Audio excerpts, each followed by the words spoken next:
Exodus chapter 32. Now when the people saw that Moses was delayed in coming down from the mountain, they gathered around Aaron and said, "Come, make us gods who will go before us. As for this Moses who brought us up out of the land of Egypt, we do not know what has happened to him." So Aaron told them, "Take off the gold earrings that are on your wives and sons and daughters, and bring them to me." Then all the people took off their gold earrings and brought them to Aaron. He took the gold from their hands, and with an engraving tool he fashioned it into a molten calf. And they said, "These, O Israel, are your gods, who brought you up out of the land of Egypt." When Aaron saw this, he built an altar before the calf and proclaimed, "Tomorrow shall be a feast to the Lord." So the next day they arose, offered burnt offerings, and presented peace offerings. And the people sat down to eat and drink, and got up to indulge in revelry. Then the Lord said to Moses, "Go down at once, for your people whom you brought up out of the land of Egypt have corrupted themselves. How quickly they have turned aside from the way that I commanded them. They have made for themselves a molten calf and have bowed down to it. They have sacrificed to it and said, 'These, O Israel, are your gods who brought you up out of the land of Egypt.'"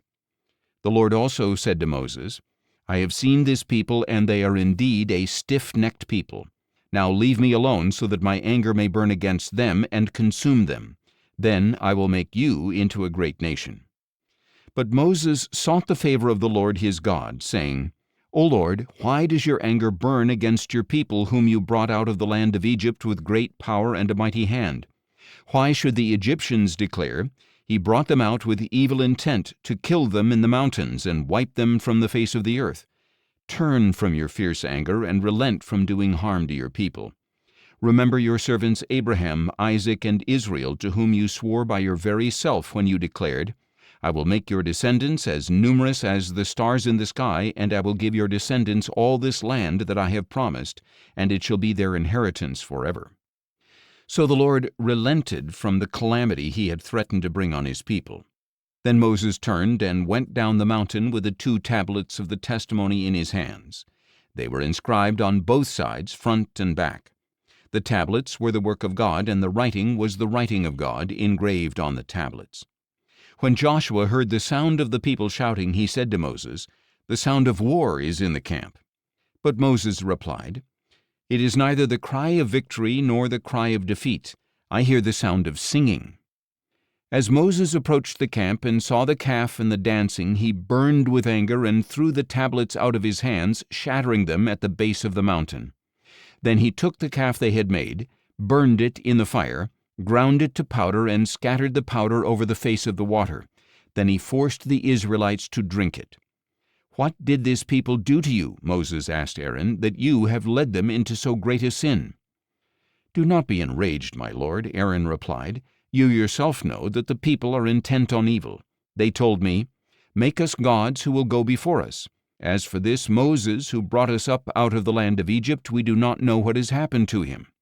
So I said to them, 'Whoever has gold, let him take it off.' And they gave it to me.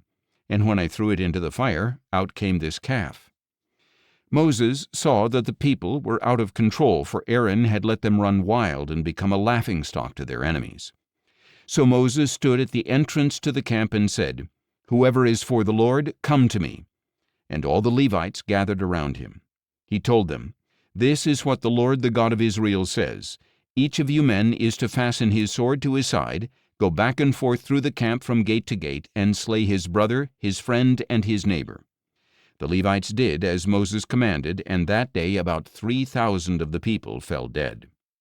Afterward Moses said, "Today you have been ordained for service to the Lord, since each man went against his son and his brother.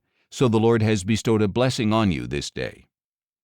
The next day Moses said to the people, "You have committed a great sin. Now I will go up to the Lord. Perhaps I can make atonement for your sin." So Moses returned to the Lord and said, "Oh, what a great sin these people have committed! They have made gods of gold for themselves. Yet now, if you would only forgive their sin, but if not, please blot me out of the book that you have written." The Lord replied to Moses, "Whoever has sinned against me I will blot out of my book. Now go, lead the people to the place I described. Behold, my angel shall go before you. But on the day I settle accounts, I will punish them for their sin." And the Lord sent a plague on the people because of what they had done with the calf that Aaron had made.